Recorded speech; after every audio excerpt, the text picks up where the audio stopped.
डालने बंद करके वीडियो डालना बंद करे ना तो कुछ वीडियो आज डालती नहीं वीडियो। तो जो ऑनलाइन जितना सीखे नहीं सीखे तो नहीं सीखे।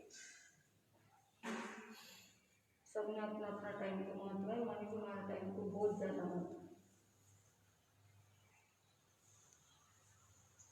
एक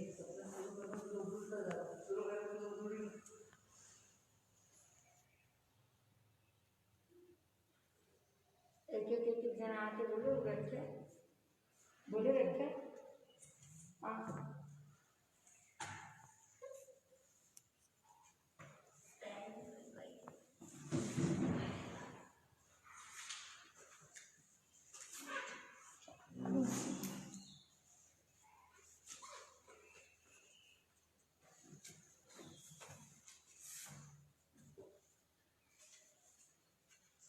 नरक गति, तिर्यंच गति, मनुष्य गति, देव गति।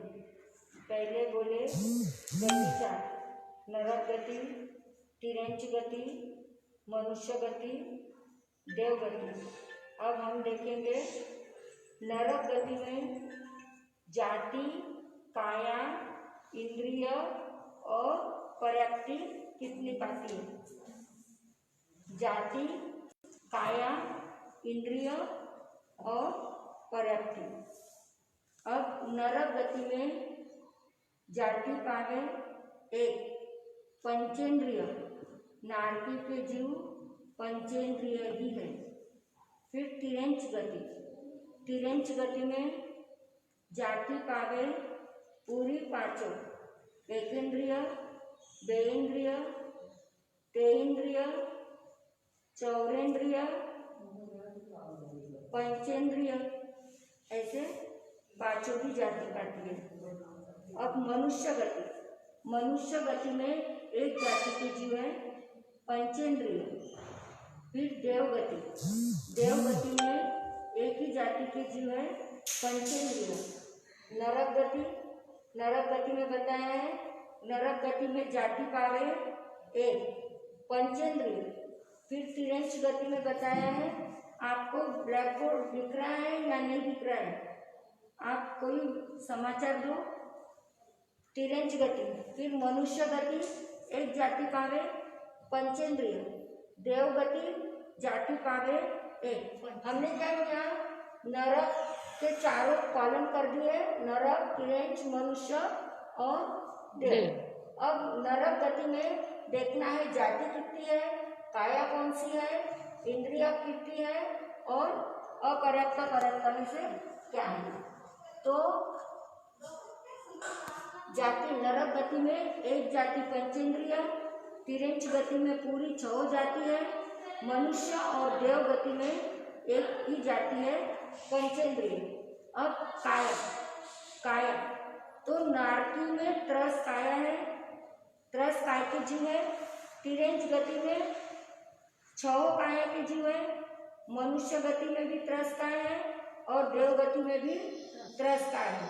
यानी 6 काया और 5 जाति ये कौन से गति में है, तिर्यंच गति में। कैसे निकाले, समझ में आया आपको। पृथ्वी का नरक में नहीं है, मनुष्य में नहीं है, देवता में नहीं है। पृथ्वी का ये तिर्यंच गति के जीव है और पृथ्वी का तिर्यंच गति में है। अप का है, देव का है, वायु का है, वनस्पति का है। फिर बेइंद्रिय, तेइंद्रिय, चौरेंद्रिय ये असन्नी है और ये त्रस है, इसलिए और पंचेंद्रिय भी त्रस है, इसलिए यहाँ पे पूरी 5 ही जाति नहीं 6 ही काया। फिर मनुष्य गति, मनुष्य गति पंचेंद्रिय है और पंचेंद्रिय जाति ये त्रस है, इसलिए एक काया पाती है त्रस। देव गति में भी एक ही काया पाती है त्रस।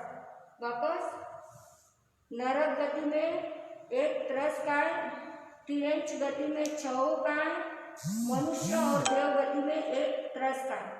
हमने पहले देखा था कि नरक गति छोड़ के नहीं, तिर्यंच गति छोड़ के 3 गति कहाँ पाए, तो देखा था एकांत पंचेंद्रिय में, क्योंकि तिरंच गति में एकेंद्रिय, द्विन्द्रिय, तेन्द्रिय, चौरेंद्रिय, पंचेंद्रिय पांचों जाति के जीव है।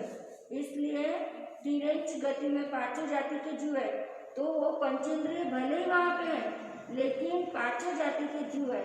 और हमको तिरंच गति छोड़ के बताना है तो एकांत पंचेंद्रिय, नरक गति में एकांत पंचेंद्रिय जीव है, तिरंच गति में पांचों जाति के जीव है, इसलिए तिरंच गति नहीं पाएगी।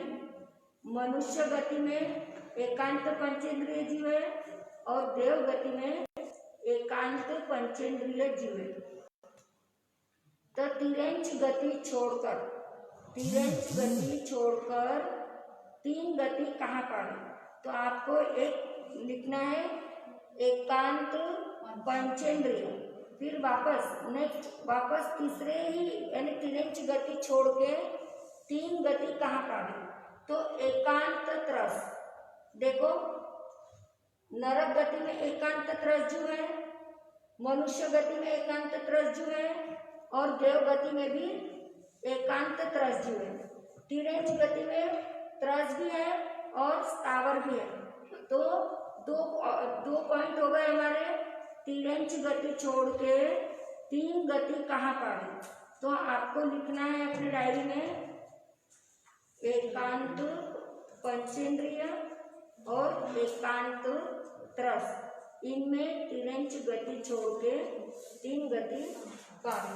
अब इंद्रिय, नारकी में पांचों इंद्रियां हैं।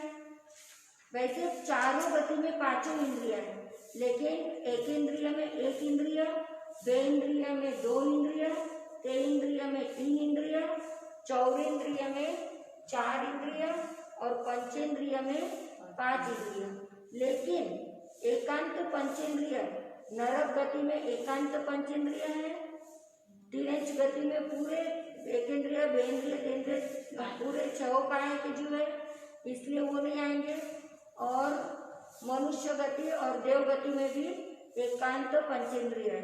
तो एकांत पंचेंद्रिय में तिरंच गति छोड़ के तीन गति।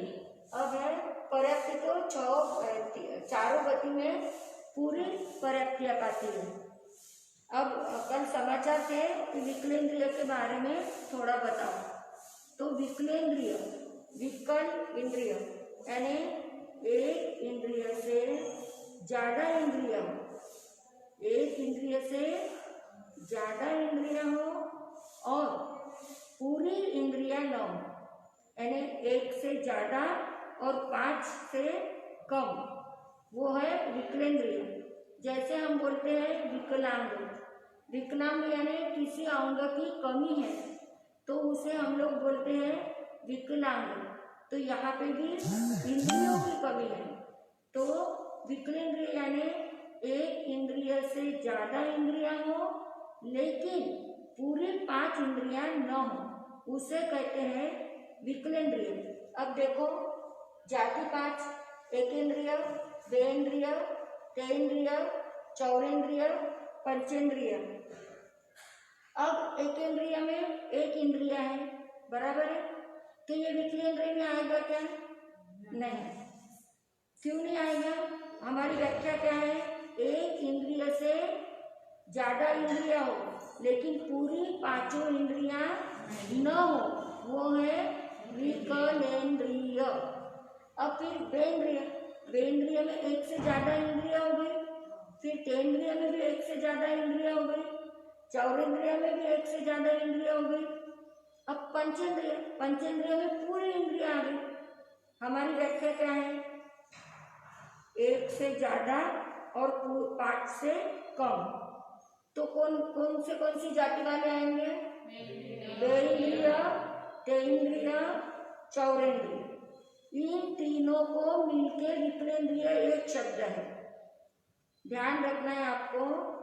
100 भाइयों का एक नाम कौरव, 5 भाइयों का एक नाम पांडव। इसी प्रकार 3 जाति का एक नाम कौन सा? विकलेंद्रिय। समझ में आया विकलेंद्रिय की व्याख्या? वापस एक बार लो। एक से अधिक इंद्रिया हो, लेकिन पूरी पांचों इंद्रियां न हो, उसे कहते हैं विकलेंद्रिय।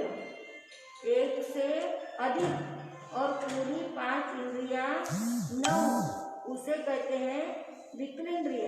अब काया 6 है, 6 काया में पृथ्वी काय, अप काय, तेऊ काय, वायु काय, वनस्पति काय, ये विकलेंद्रिय में आएगी क्या? नहीं, क्योंकि इनको एक ही इंद्रिय है, स्पर्शेंद्रिय, इसलिए पृथ्वी का, आपका, तेऊ का, वायु का, वनस्पति का विकलेंद्रिय में नहीं आएंगे। विकलेंद्रिय में क्या आएंगे? त्रस काय आएगा। काया की अपेक्षा से विकलेंद्रिय में त्रस काय आएगा, बाकी 5 काया के जीव नहीं आएंगे। त्रस काय, त्रस काय किसे कहते हैं, उसकी व्याख्या हमने देखी है। त्रस काय के लक्षण बताते हुए कहाँ है? अभिकंतम, अभिकंतम यानी त्रस काय के 9 लक्षण बताए हुए। अभिकंतम यानी सामने आना, स्थलांतर हो गया उसका, सामने आ रहा है वो जीव। पड़िकंतम, पड़िकंतम यानी पीछे लौटना। संकुचियम यानी अपने आंग को गोप लेना, शरीर को सिकुड़ लेना, वो है संकुचियम। 3 याद रखो। अभिकंतम यानी त्रस जीव को पहचानने के 9 लक्षण बताए हैं। पहला लक्षण है अभिकंतम यानी सामने आना, अभिकंतम सामने आना। पड़िकंतम पीछे लौटना, पड़िकंतम पीछे लौटना। संकुचियम शरीर को सिकुड़ लेना। अभिकंतम सामने आना, पड़िकंतम पीछे जाना, संकुचियम शरीर को सिकुड़ लेना। 3 पॉइंट ध्यान रखो। अभिकंतम, पड़िकंतम, संकुचियम। अभिकंतम सामने आना, पड़िकंतम पीछे जाना और संकुचियम शरीर को सिकुड़ लेना। पसारियम शरीर को फैला देना। जैसे कासव वगैरह है, कछुआ, वो क्या होता है? शरीर को सिकुड़ लेता है और शत्रु वगैरह गया या उसको लग रहा है कि अभी कुछ अपने को डर नहीं है, तो वो शरीर का प्रसारण कर लेता है, शरीर को फैला देता है। पसारियम शरीर को फैलाना। फिर रूयम, रूयम यानी बोलना। जहाँ वेंद्रिय यानी जीवा आ गई, वहाँ पे बोलने की शक्ति आ गई, भाषा परायत्ति आ गई। फिर भंतम भयभीत होना, भंतम भयभीत होना। तसीयम यानी त्रास को, कष्ट को पाना। पहले के 3 अभिकंतम, पड़िकंतम, संकुचियम। फिर पसारियम, पसारियम यानी शरीर को फैलाना। रूयम यानी बोलना या रोना, बोलना या रोना, रूयम यानी देखो बोलने की शक्ति और रोने की शक्ति आ गई। भंतम, भंतम यानी भयभीत होना। तसीयम त्रास को पाना, कष्ट को पाना। पलायम यानी खतरा महसूस होने पर भाग जाना। पलायम पहले अभिकंतम, पड़िकंतम, संकुचियम। याद करो, अभिकंतम, पड़िकंतम, संकुचियम, पसारियम। फिर चौथा पॉइंट पसारियम, रूयम, भंतम। 3 याद करो, पसारियम, रूयम, भंतम। पसारियम, रूयम, भंतम। तसीयम त्रास को प्राप्त होना, कष्ट को प्राप्त होना। तसीयम, पलायम, आ गई, आ गई, ये है यानी आगमन करना, ये है उसके आवागमन करना। आ गई गई यानी आवागमन करना। वापस एक बार, अभिकंतम सामने आना, परिकंतम पीछे लौटना, संकुचियम शरीर को सिकोड़ लेना, पसारियम शरीर को फैला देना, रूयम बोलना या रोना, भंतम भयभीत होना, तसियम यानी कष्ट को पाना या फिर त्रास को पाना, पलायम खतरा आदि देखकर भाग जाना, आ गई गई यानी आवागमन करना, जाना आना करना। ये 9 लक्षण त्रस्त जीव को पहचान देते हैं। ये 9 लक्षण में से जो भी लक्षण है वो लक्षण वाले जो जीव है वो है त्रस्त। ठीक है।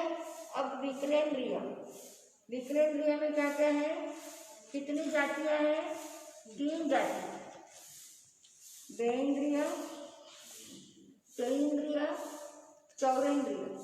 अब इनको कैसे पहचान सकते हैं अपन, तो विकलेंद्रिय की पहचान बताइए। देहेंद्रियों को बताया है कि प्राय देहेंद्रिय जीवों को पैर नहीं होते। ध्यान से सुनना लक्षण, त्रस्त जीव पहचानने के 9 लक्षण बताए हैं। अब विकलेंद्रिय जीवों को पहचानने के लक्षण, देहेंद्रिय जीव कैसे पहचाने जाते हैं। देहेंद्रिय जीवों को प्राय पैर नहीं होते हैं। देहेंद्रिय जीवों को पैर नहीं होते। लट, गिंडोला, अलसी, चर्मी, कृमि, ये देखो इनको पैर नहीं होते। फिर तेंद्रिय जीवों के बारे में बताया है। तेंद्रिय जीवों को या तो 4 पैर होंगे या 6 पैर होंगे। तेंद्रिय जीवों की पहचान या तो 4 पैर होंगे या 6 पैर होंगे। फिर चौरेंद्रिय जीवों की पहचान, चौरेंद्रिय जीवों के लिए कहा गया है 6 पैर, 8 पैर या इससे अधिक पैर हो सकते हैं। एकेंद्रिय, देहेंद्रिय की पहचान, प्राय देहेंद्रिय जीवों को पैर नहीं होते। अब देखो लट को कहीं पे पैर देखा है आपने? नहीं। शंख को पैर देखा है? सिपले को पैर देखा है? नहीं। शंख, शीप, लट, गिडोला, अरसी, चर्मी, कृमि, ये सब देहेंद्रिय, इनको पैर नहीं होते। शंख, शीप, लट, गिंडोला, अलसी, कृमि, चर्मी, इनको पैर नहीं होते। देहेंद्रिय के लक्षण, देहेंद्रिय जीवों को पैर नहीं होते हैं। तेंद्रिय जीवों को 4 पैर या फिर 6 पैर होंगे। जिन जीवों को 4 पैर 6 पैर है वो लक्षण है तेंद्रिय का। फिर चौरेंद्रिय का लक्षण बताया है 6 पैर या 6 से अधिक पैर भी हो सकते हैं, वो है चौरेंद्रिय। समझ में आई विकलेंद्रिय की व्याख्या? वापस एक बार विकलेंद्रिय की लूं। विकल इंद्रिय यानी एक इंद्रिय से अधिक इंद्रिया हो लेकिन पूरी इंद्रिया न हो, उसे कहते हैं विकलेंद्रिय। तब 5 जाति के जीव हैं, उसमें विकलेंद्रिय में कितनी जाति के जीव आते हैं? तो 3 जाति के। एक इंद्रिय नहीं आएगा क्योंकि हमारे व्याख्या में एक इंद्रिय नहीं बैठता। एक इंद्रिय से एक ही इंद्रिय है और हमारी व्याख्या बोल रही है कि एक इंद्रिय से ज़्यादा इंद्रिय हो और 5 से कम हो, इसलिए एक इंद्रिय नहीं बैठा। फिर अब दूसरी जाति देहेंद्रिय, तीसरी तेंद्रिय, चौथी चौरेंद्रिय। ये तीनों को मिलके विकलेंद्रिय कहा गया है। 3 जाति का एक नाम विकलेंद्रिय। तीन जाति का एक नाम विकलेंद्रिय, ध्यान में रखना है। फिर बेंद्रिय के लक्षण बताए हैं। प्राय बेंद्रिय को पैर नहीं होते हैं। तेंद्रिय के लक्षण बताए हैं। 4 पैर या 6 पैर तेंद्रिय को होते हैं। फिर चौरेंद्रिय के लक्षण बताए हैं। 6 पैर या 6 से अधिक पैर चौरेंद्रिय को हो सकते हैं। तो अब देखेंगे हम नरक गति में कितने जाति के जीव हैं। नरक गति में कितने जाति के जीव हैं। नरक में एकेंद्रिय नहीं, यानी एकेंद्रिय से चौरेंद्रिय तक नरक में जीव नहीं है। इसलिए नरक में जाति की अपेक्षा से पूछा आपको कि नरक में कितने जाति के जीव हैं, तो आपको बताना है एक ही जाति के जीव है और वो एक जाति है पंचेंद्रिय। नरक में एकेंद्रिय नहीं है, बेंद्रिय नहीं है, तेंद्रिय नहीं है, चौरेंद्रिय नहीं है और पंचेंद्रिय है। 4 इंद्रिय वाले चौरेंद्रिय तक नहीं है, पंचेंद्रिय है। फिर तिरेंच गति। तिरेंच गति में देखो वनस्पति वगैरह ये सब एकेंद्रिय है। जूली, कटवा, चांचड़, कीड़ी, गुंतवा, मक्खी, मच्छर, तीर, पतंग, कसारी, बिच्छू, ये सब विकलेंद्रिय, ये तिरेंच है। फिर तिरेंच में पंचेंद्रिय भी है। सन्नी पानी तो पड़ेगा, बोनस रुक जाए 1 मिनट, 1 मिनिट में बोनस नहीं, ऑनलाइनच रंदे ब्लॅकबोर्ड देखील आहे।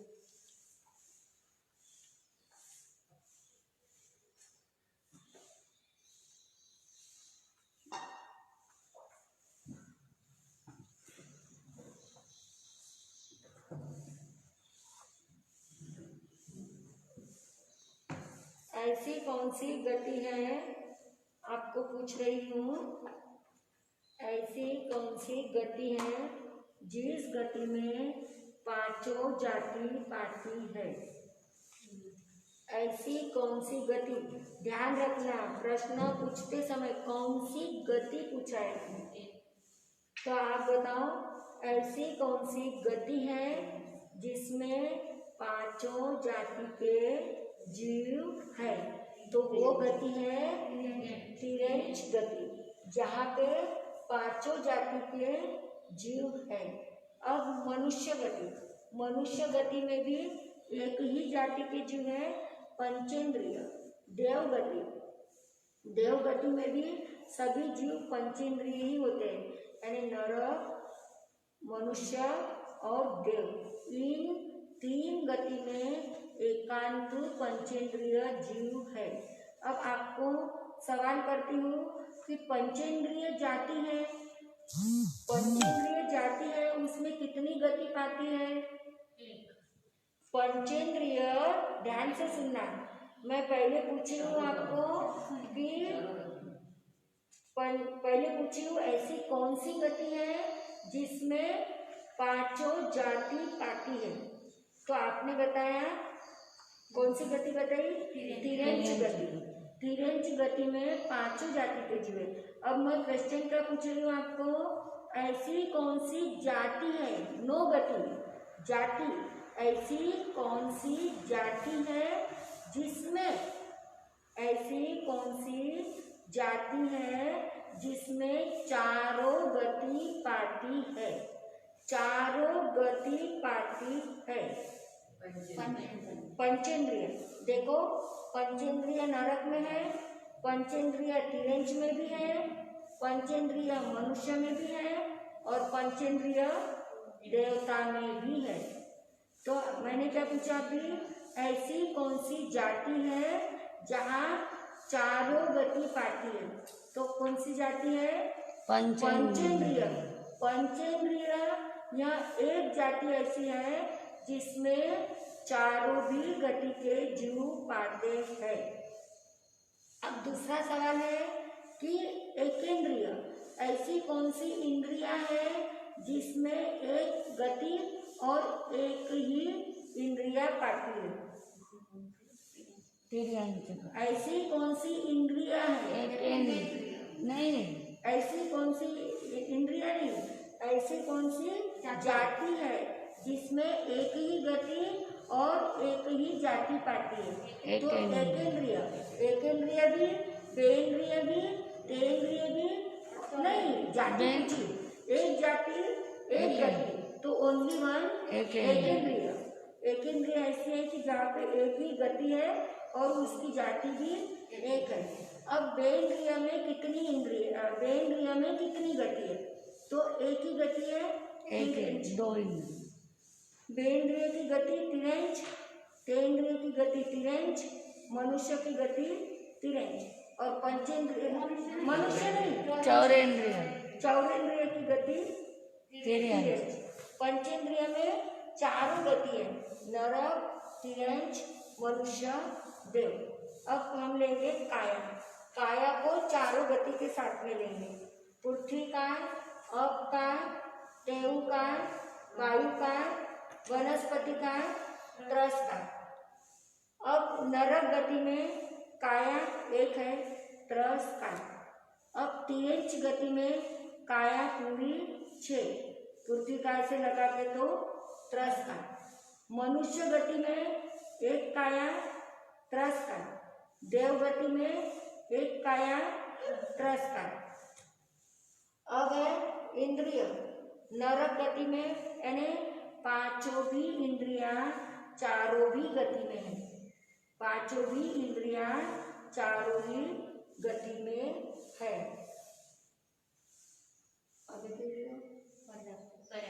पर्याप्ति तो जहाँ वो तो पर्याप्ति द्वार में बताने वाली हूँ मैं। वापस से एक बार लूँ,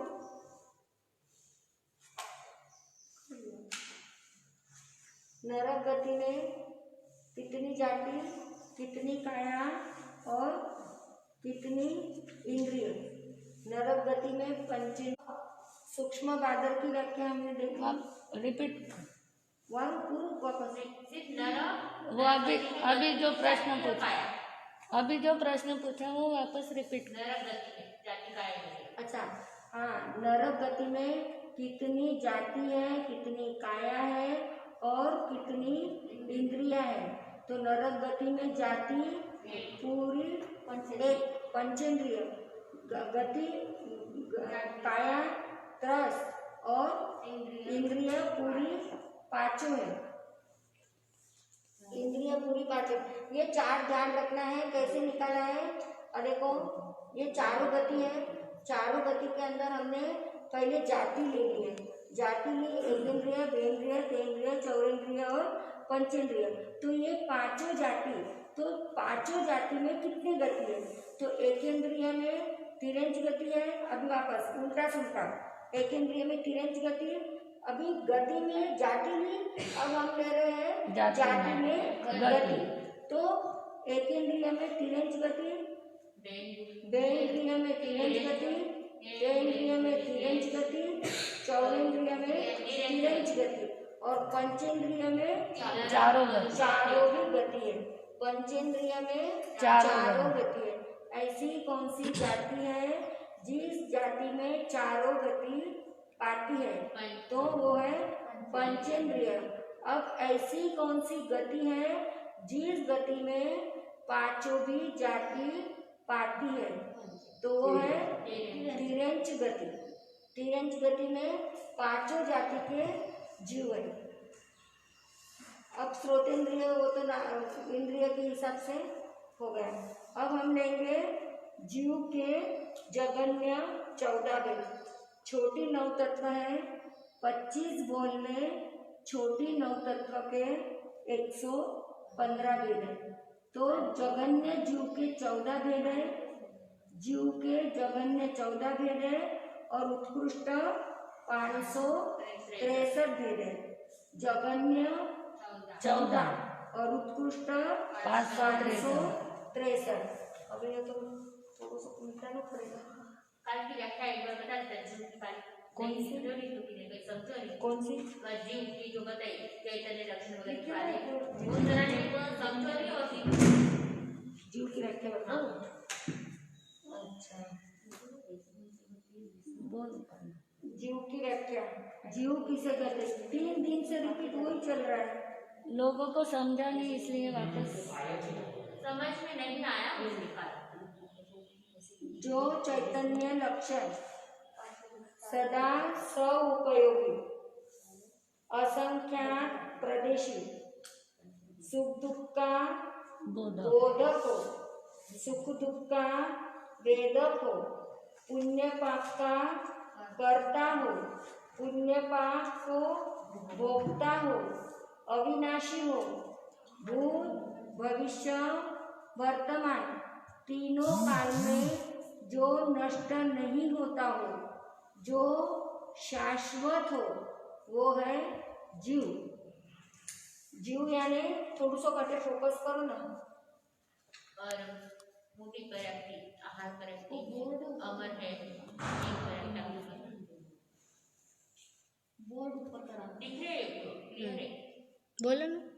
जीव की व्याख्या, चैतन्य लक्षण, चैतन्य यानी ज्ञान, जीव का लक्षण ज्ञान है। कितना भी मिथ्यात्वी जीव रहो, उसे ज्ञान का लक्षण होगा ही। यदि ज्ञान चैतन्य लक्षण नहीं है तो वो अजीव हो जाएगा। तो जीव का पहला लक्षण है ज्ञान, चैतन्य यानी ज्ञान, सदा सउपयोगी। 12 उपयोग है, उसमें से जीव उपयोग सहित है। पहला लक्षण है चैतन्य लक्षण सदा सउपयोगी। तीसरा है असंख्यात प्रदेशी, सुख दुख को जानने वाला, सुख दुख को बोधक यानी जानने वाला हो, सुख दुख को भोगने वाला हो, पुण्य पाप का करता हो, पुण्य पाप को भोगता हो, भूत भविष्य वर्तमान तीनों भी काल में जो विद्यमान हो, नष्ट न होता हो, शाश्वत हो, अरूपी हो, निराकार हो, वो है जीव। वापस से 3 पॉइंट बोलूंगी। जो चैतन्य लक्षण सदा सउपयोगी, असंख्यात प्रदेशी। ध्यान रखो, पहला लक्षण चैतन्य लक्षण सदा सउपयोगी, असंख्यात प्रदेशी हो गया। फिर चौथा सुख दुख का वेदक, सुख दुख का बोधक, पुण्य पाप का कर्ता, पुण्य पाप का भोक्ता। फिर भूत भविष्य वर्तमान तीनों काल में जो विद्यमान है, जो नष्ट नहीं होता है, जो शाश्वत है, उसे कहते हैं जीव। जो अरूपी है, जीव का कोई रूप नहीं है, जीव है, यह हमें अनुभव से ही पता चलता है। बाकी जीव का कोई आकार नहीं है, कोई रूप नहीं है, वो है जीव। अब अपरक्ता और अपरक्ता परक्ता का बताना है क्या? अपरक्ता परक्ता और परक्ति जो बताई थी कि अमर परक्ति कौन सी है? हाँ, अब आहार परक्ति 6 है। आहार परक्ति, शरीर परक्ति और भाषा और मन परक्ति। आहार, जीव जिस गति में, जिस शरीर में, जहाँ कहीं भी जन्म लेता है, वो पहले जीव सबसे पहले आहार ग्रहण करता है। जब आहार ग्रहण करता है तो उसके पास न औदारिक शरीर होता है, न वैक्रिय शरीर होता है, दोनों भी शरीर नहीं होता है। तो फिर जीव आहार किससे ग्रहण करता है? तो कार्मन काया के योग से जीव आहार ग्रहण करता है। कार्मन काया के योग से जीव आहार ग्रहण करता है। कार्मन काया के योग का काम है जीव को इस गति से उस गति में ले जाना, वहाँ पे आहार प्राप्ति पूर्ण करके देना और उसके बाद में चुप हो जाना।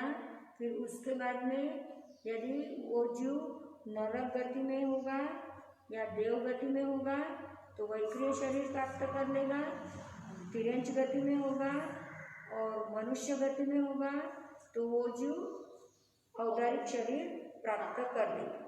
अब जब औदारिक शरीर और वैक्रिय शरीर ये दोनों शरीर आ गए तो मालक का क्या काम? जब नौकर आ गए तो मालक का क्या काम? तो मालक कोई काम नहीं करता, यानी कार्मन मच्छर बहुत करते हैं। कार्मन काया का योग है वो मालिक है और बाकी जो शरीर है वो है नौकर। तो आहार किससे ग्रहण, आहार प्राप्ति को किससे ग्रहण होती है? कार्मन काय योग से। कार्मन काय योग से आहार प्राप्ति होती है। अब शरीर प्राप्ति, आहार लेने के बाद में शरीर हो जाता है वैक्रिय शरीर या औदारिक शरीर। अब शरीर हो गया, शरीर प्राप्ति पूरी हो गई। उसके बाद में जीव क्या करता है? इंद्रिय प्राप्ति पूरी करता है। इंद्रिय प्राप्ति के बाद में श्वासोश्वास प्राप्ति।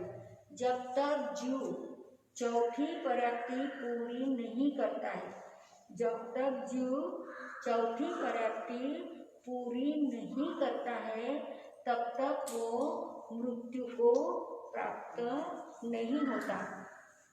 चौथी प्राप्ति आधी करेगा वो, तब तक वो अपर्याप्त रहेगा। जैसे बेंद्रिय जीव है, बेंद्रिय जीव में 4 प्राप्ति होना कंपलसरी है पर्याप्त जीव में, और वो यदि 3.5 प्राप्ति यानी श्वास लिया और मर गया और या खाली श्वास लिया है तब तक वो 3.5 प्राप्ति, और उसके बाद में वो पर्याप्त हो गया, पूरा श्वास लेके छोड़ दिया तो वो हो गया पर्याप्त जीव। बेंद्रिय के बारे में बता रही हूँ। हो गया श्वासोश्वास प्राप्ति। तो अब आहार प्राप्ति, शरीर प्राप्ति और इंद्रिय प्राप्ति, इन 3 प्राप्तियों में जीव मरता नहीं। ये 3 प्राप्तियां अमर है, ये 3 प्राप्तियां अमर है। इन 3 प्राप्तियों में जीव मरता नहीं। चौथी प्राप्ति वो आधी करेगा या पूरी करेगा तो वो पर्याप्त हो जाएगा बेंद्रिय के बारे में, और आधी करके गए आधी यानी श्वास लिया और निश्वास नहीं लिया तब तक वो 3.5 प्राप्ति, यानी जीव कम से कम 3.5 प्राप्ति पूर्ण किए बगैर मरेगा नहीं। 3 प्राप्ति में जीव मरेगा नहीं। 3 प्राप्तियां अमर है, अमर, मरेगा नहीं।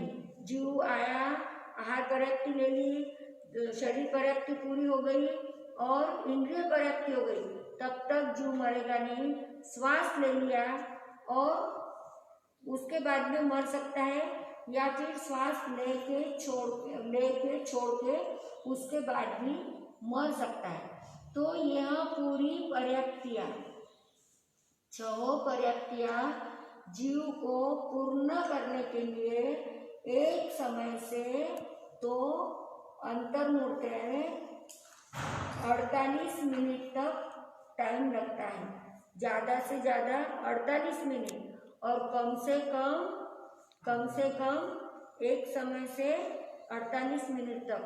इसके बीच में हो सकता है 24 मिनट, 25 मिनट, 26 मिनट, कितने में भी वो अपनी पर्याप्तियां पूरी कर सकता है, लेकिन 48 मिनट के ऊपर नहीं। 48 मिनट होने के बाद या तो वो जीव पर्याप्त हो जाएगा, पर्याप्त यानी पूरा और अपर्याप्त यानी अधूरा, तो बाद में वो पूरा हो जाएगा। और यदि उसका आयुष्य नहीं है तो वो अपर्याप्त अवस्था में भी काल को प्राप्त होगा। लेकिन नरक गति के जीव और तिर्यंच गति में युगलिक जीव, नरक गति के अपर्याप्त जीव कभी भी अपर्याप्त अवस्था में कार्य नहीं करते। फिर तिर्यंच गति में जो युगलिक है वो भी अपर्याप्त अवस्था में कार्य नहीं करते, अपर्याप्त अवस्था में नहीं मरते। मनुष्य में युगलिक मनुष्य यानी 30 अकर्मभूमि और 56 अंतर्दीप के मनुष्य, ये भी अपर्याप्त अवस्था में काम नहीं करते। देवता के जीव भी अपर्याप्त अवस्था में काम नहीं करते। अब भाषा पर्याप्ति, श्वासोश्वास है ना, श्वासोश्वास यानी श्वास लेना और छोड़ना। भाषा पर्याप्ति, यहाँ पे क्या होता है, जीव को बोलने की शक्ति प्राप्त हो जाती है। भाषा पर्याप्ति आने के बाद में जीव को बोलने की शक्ति प्राप्त हो जाती है। मन पर्याप्ति आने के बाद में चिंतन मनन करने की शक्ति प्राप्त हो जाती है। अंतर मुहूर्त के अंदर जीव अपनी पर्याप्तियाँ पूरी कर लेता है। हम आजकल बोलते हैं कि गर्भ में आया हुआ जीव 3 महीने तक उसको जीव नहीं रहता, बिल्कुल गलत बात है। वो आया तभी जीव बन के ही आया है और उसी समय अंतर मुहूर्त में वो पूरी पर्याप्तियाँ पूरी कर लेता है। तो जीव आया 3 महीने के बाद में उसको जीव फूटता, ऐसी बात नहीं है। जीव पहले दिन से ही क्रिया करते ही आ जाता है और वो 3 महीने के बाद में सक्रिय होता है। उसका मन प्रबल होने लगता है 3 महीने के बाद, और फिर गर्भवती स्त्री को दोहद उत्पन्न होते हैं, यानी बच्ची की भावना प्रबल हो जाती है, सोचने की मनन करने की शक्ति प्रबल हो जाती है, सुदृढ़ हो जाती है। तब वो माँ के द्वारा अपने दोहद पूर्ण करवाता है। तो ये बात नहीं है कि 3 महीने का बच्चा गिरा दिया तो पाप नहीं लगता, पाप लगता है। अब हो गया, अब आहार पर्याप्ति, जिसका भी यानी जैसे हमने आहार किया, डाइजेस्ट नहीं हो रहा है, डकारें आ रही है, अपचन हो रहा है, तो समझ लेना हमारी आहार पर्याप्ति कमजोर हो गई है या हो रही है। फिर शरीर पर्याप्ति, चलते चलते गिर जाना, ऐसे पैर में वगैरह जान नहीं रहना, ऐसे लगना, पैरालिसिस हो जाना, शरीर का कोई अंग काम नहीं करना, तो वहाँ पे शरीर पर्याप्ति हमारी कमजोर हो जाने से यह सब प्रॉब्लम क्रिएट होते हैं। इंद्रिय पर्याप्ति, 5 इंद्रियां हमें प्राप्त हुई है, लेकिन वो आँख मिली है, चश्मा लग गया, कान है, सुनाई नहीं दे रहा, तो वो जो प्रॉब्लम आ रहे हैं वो है इंद्रिय पर्याप्ति की कमजोरी। श्वासोश्वास पर्याप्ति, छोटी उम्र में या फिर बड़ी उम्र में श्वास की तकलीफ हो जाती है, तो हमारी श्वासोश्वास पर्याप्ति कमजोर है। बोलते समय में बकई खाते हैं, तुतलाते हैं, तो हमारी भाषा पर्याप्ति कमजोर है। मन पर्याप्ति, कुछ सुन लिया, मनोबल नहीं है, डर डर लगता है, भय लगता है, तो हमारी मन पर्याप्ति कमजोर है। अभी ऐसा वातावरण बन गया है कोरोना की वजह से कि मुझे तो लगता है पूरे विश्व की मन पर्याप्ति कमजोर हो गई है। आज इतना ही रखेंगे, कल हम देखेंगे जीव के 14 भेद। अब आपको ये नारकी के 14 नहीं, जीव के जगन्य 14 भेद, जीव के जगन्य 14 भेद देखेंगे और उसके बाद में 563 भेद देखेंगे। आपको मैंने आज जो कुछ सिखाया है, पहले पढ़ा या नहीं पढ़ा, वो आप समाचार दीजिए, और आपको क्या दिक्कत आ रही है वो भी समाचार दीजिए। आज आपके ग्रुप में 5 सवाल आएंगे, वो सवाल आपको जवाब लिखकर देना है। अभी बोलो ना। बोल दो अभी सवाल दे। अच्छा, विकलेंद्रिय किसे कहते हैं? पहला सवाल, विकलेंद्रिय किसे कहते हैं? विकलेंद्रिय में कितने जाति के जीवों का समावेश होता है? नेक्स्ट है, त्रस जीव को पहचानने के कितने लक्षण है और कौन कौन से लक्षण है? फिर वापस, विकलेंद्रिय यानी बेंद्रिय की पहचान कैसे होती है, तेंद्रिय की कैसे होती है और चौरेंद्रिय की पहचान कैसे होती है? इतना आपको होमवर्क करके अपने अपने ग्रुप में डालना है। ग्रुप में नहीं डालना है, अपने अपने एडमिन के मोबाइल नंबर पे डालना है। एडमिन आपको चेक करके आपको मार्क्स देंगे और आज से अपना होमवर्क शुरू हो गया। आज जितने भी सवाल पूछेंगे हर सवाल का 1 मार्क्स रहेगा। आज से हमारे मार्क्स, होमवर्क के मार्क्स काउंट किए जाएंगे। दूसरा प्रश्न कोई बोलिए। अब वीडियो पे देख लेना आप। नरक की जो मनुष्य देवनी गति जाती है। बोले भगवान महावीर स्वामी की जय, शांतिनाथ भगवान की जय, पंचकर्मूर्ति भगवान की जय, कर्नाटक गति से सर्वतुति से बोलो, गणेश राज मार सकती जय, मिश्र राज मार सकती जय, संपत मनोज मार सकती जय, जीवराज मार सकती जय, धीरज कोहली मार सकती जय, प्रभाकर जी मार सकती जय, किरण सुधाज मार सकती जय, प्रणव मुनि जी मार सकती जय, सभी साधु संतों की जय। मार सकता है जैसे बुद्धे का जैसे गुंडी जी मार सकता है जैसे चतारी मंगलम अरिता मंगलम सीता मंगलम सामंगलम केवली पड़तो धर्म मंगलम चतारी लोगुत्मा अरिता लोगुत्मा सीता लोगुत्मा साहु लोगुत्मा केवली पड़तो धर्म लोगुत्मा चतारी शरणम पौजामी अरिते शरणम पौजामी सीता शरणम पौजामी साहु शरणम पौजामी केवली पड़तो धर्म शरणम पौजामी अरिहंतों का शरणा, सिद्धों का शरणा, साधुओं का शरणा, केवली पर विद्या धर्म का शरणा, 4 शरणा मंदिर करना और शरण में कोई जो कोई प्राणी आदरे तो अक्षय अमर पदम। 7